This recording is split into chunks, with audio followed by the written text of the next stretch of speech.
Memorial Day. For some people, it's a cookout, a long weekend, a day off. But for others, it's memory, it's names, faces, voices, moments frozen in time. This year I traveled to Baton Rouge to participate in the Hero Hump, a ruck organized in honor of Blue and Gold Star mothers, and the men and women who never made it home. And honestly, I thought this trip was going to be about endurance. I spent most of my time there with my friend Eric. Good dude, solid dude. The type of friend where things don't have to be complicated. You just exist around each other and it feels natural. And honestly, his dogs might have stolen the entire trip. 2 Australian shepherds, Maxie and Fett. And yes, Fett was named after Boba Fett, which immediately earned my respect. There's something grounding about dogs during heavy moments. They don't care about politics, or stress, or grief, or trauma. They just care that you showed up, that you're present, and maybe that's part of why they bring people peace. But eventually, it was time for the ruck. And once those boots tighten, once the straps lock in, once the weight settles onto your shoulders, everything changes. But then the miles start stacking, your shoulders start burning, your lower back starts talking, your feet start negotiating with you, and suddenly, you're alone inside your own head. And that's the weird thing about rucking. The physical part eventually disappears, not because it stops hurting, but because your mind starts digging deeper than the pain. There were moments during this march where I stopped thinking about the event completely, and I started thinking about people, about sacrifice, about memory, about military service, about loss, about the people we continue carrying long after they're gone.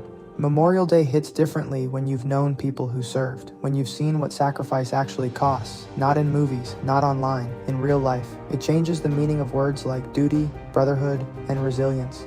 And somewhere during the ruck, I started thinking about Goody, and once that happened, I couldn't stop hearing his voice in my head. Avanza pendejo, que la agua es gratis. Keep moving, dumbass. The water is free. And honestly, that line carried me through part of this march. Because that's the thing about the people we lose.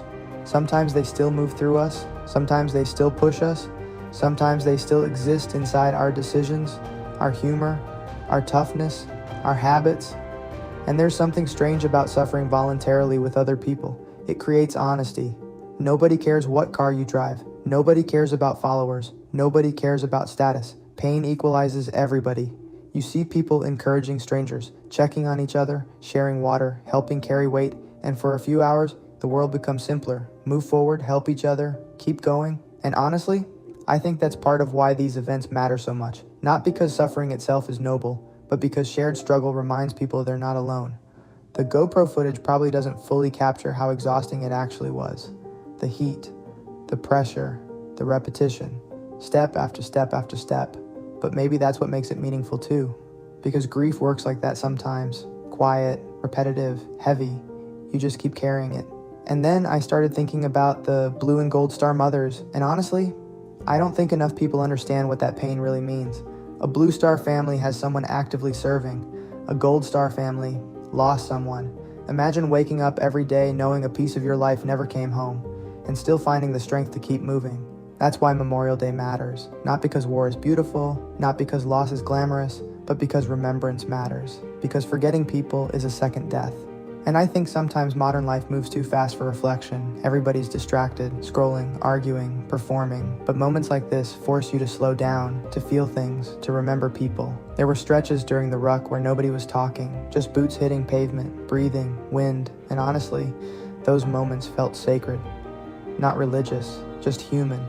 And by the time the ruck started ending, everybody looked different, more tired, more connected, like we all went somewhere mentally for a little while. And afterwards, everything felt earned. The food tasted better. The laughs hit harder. Even sitting down felt spiritual. I'm pretty sure I aged 5 years during that ruck. But what I'll remember most about Baton Rouge isn't just the miles, it's the people. Eric, the conversations, the kindness, the dogs, the random laughs, the giant Irish coffee, the silence during the hard moments, all of it. And maybe that's what Memorial Day really is. Not just mourning, not just patriotism, but gratitude. Gratitude for people who carried weight so others wouldn't have to.